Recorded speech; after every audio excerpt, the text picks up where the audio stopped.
Ekika ebya Gravity omutujju kawedde mudda akatambi ng'atwalibwa kengendo okubeera nga nkulaga maasawo naye nga nkusaba olaikinge gwatanaba kulaikinga vidiyo eno nawe atanna subscribinga ku ssaawa eno yennyini kankuwa akatambi katono nnyo.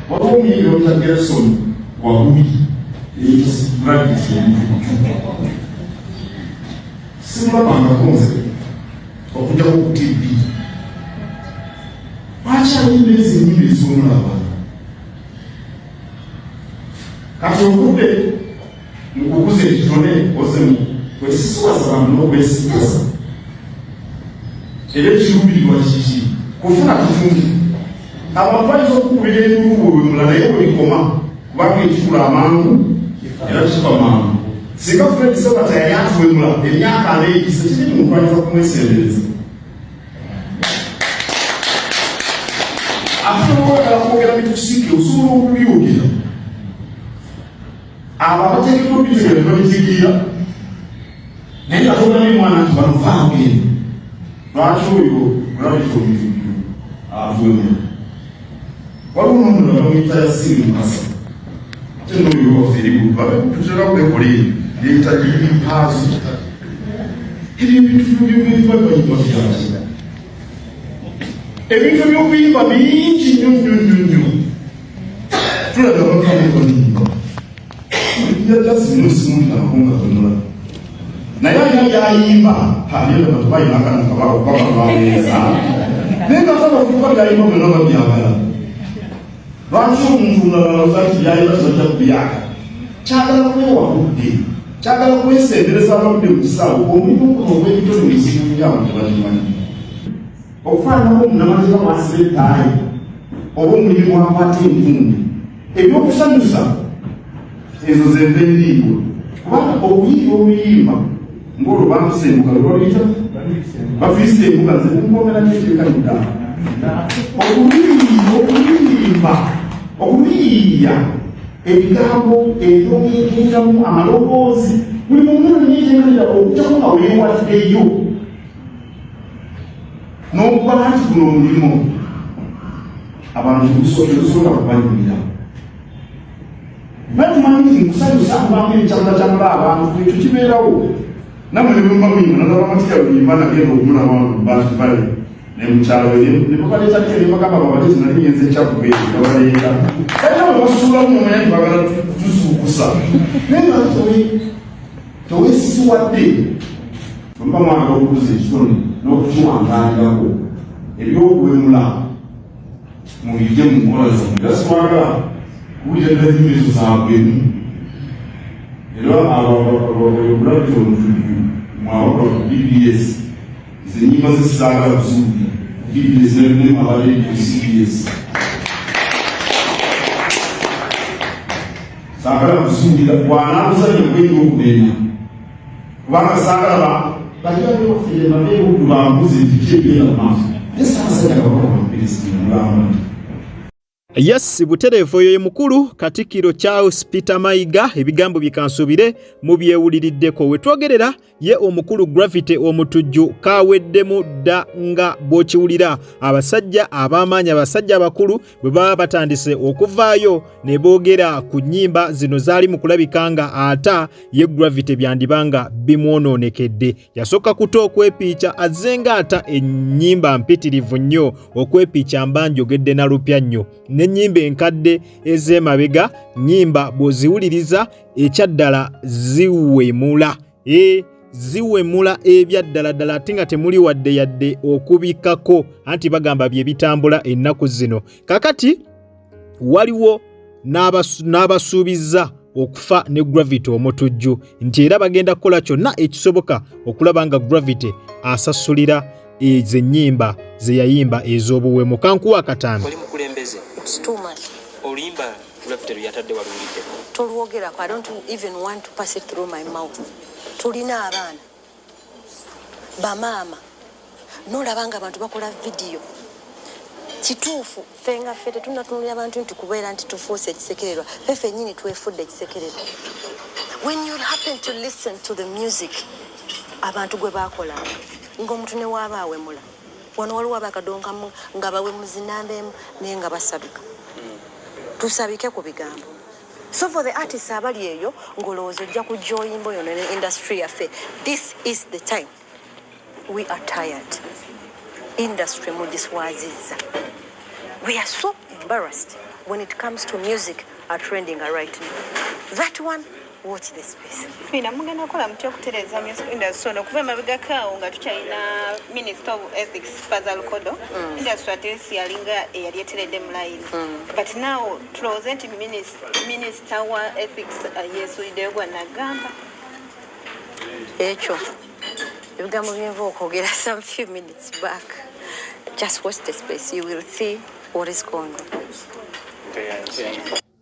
Terev kujika media kwokyali oyo nno ye mukyala Fiina Masanyalaze kansubire ebigambo byebyo mu byewuliriddeko agambye ennyimba za Gravity omutujju ennyimba walayi tezinyuma guno omuze ogw'okuta ennyimba naddala mwolidde ennyimba eziwemula ng'abaana bavuddeyo ku masomero mu butuufu olabira ddala nga tebalina kye bagenda kwawaka okuggyako okuyiga ennyimba ezo ez'obuwemu. Jjukira akaseera akawulidde abaana bwe budde bwe bafuna ne balaba ku TV ne bawuliriza ku marediyo ate obwongo bw'abaana mubumanyi bukwata mangu nnyo akayimba ajja kawulirako omulundi gumu ku rediyo omusange ng'enkyayimba omunyo nga gufuuse omunyo kwegamba nga si kirungi wadde yadde n'akatono. Ye Fiina Masanyalaze agambye agenda kukozesa obuyinza bwonna bw'alina okusobola okulaba nga Gravity ekyo kyeyakola akisasulira. Ate era waliwo n'ebigambibwa nti UCC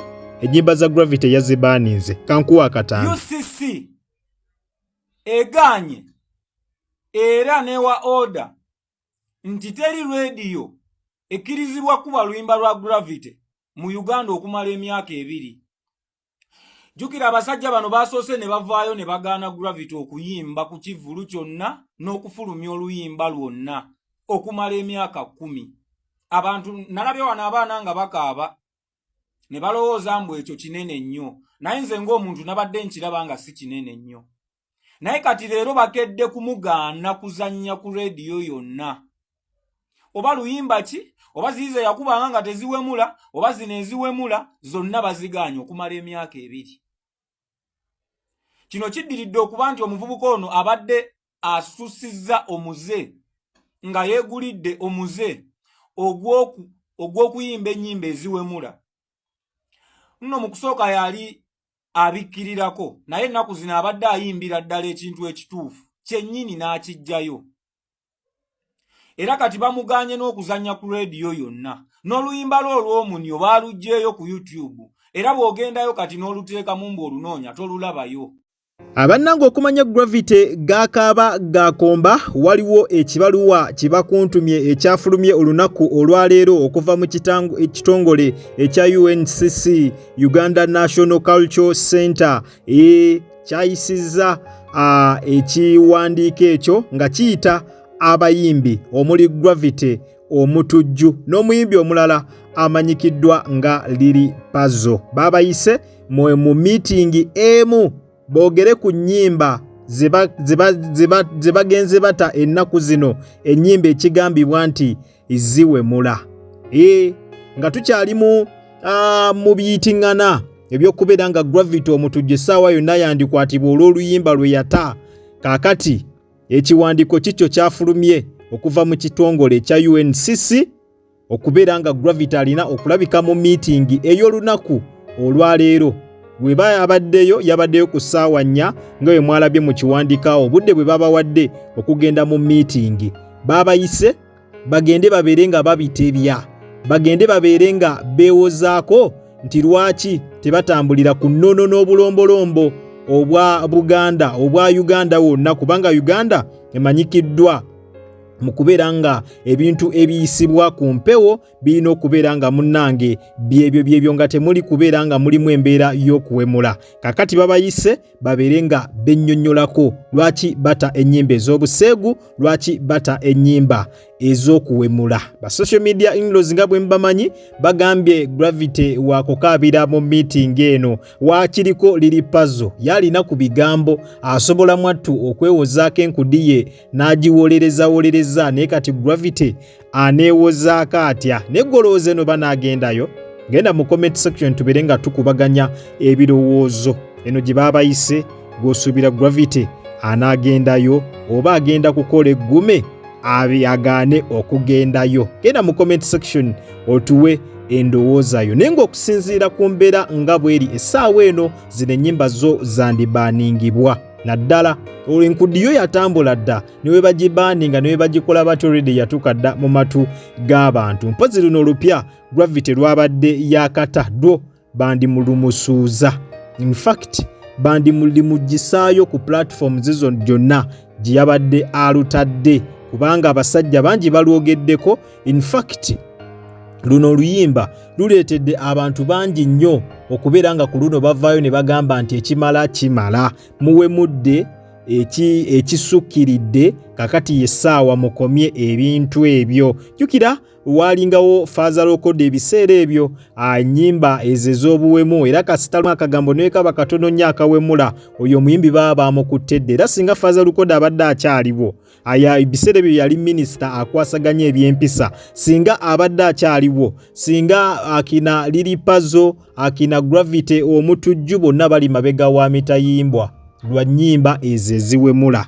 Naye kyabakola bulungi bo nga bba abantu nti abadde taliibwo oba ne gwe bazzaako kati minisita akwasa ebyempisa naye tali siriyasi nnyo ng'oli bwe yali. Oli yali siriyasi nga ne bw'okola vidiyo ng'erimu ebyo bibakunamakunama ebyo bwe bityo nga bakutte dda nga n'oluyimba baalubaaninze dda nnyo nga bw'okiwulira. Ndowooza mujjukira sitole z'abadidi ennyimba ze bakola ezo ezaali ziwemula ne balyoka bamusiba emyaka egyawerera ddala 10.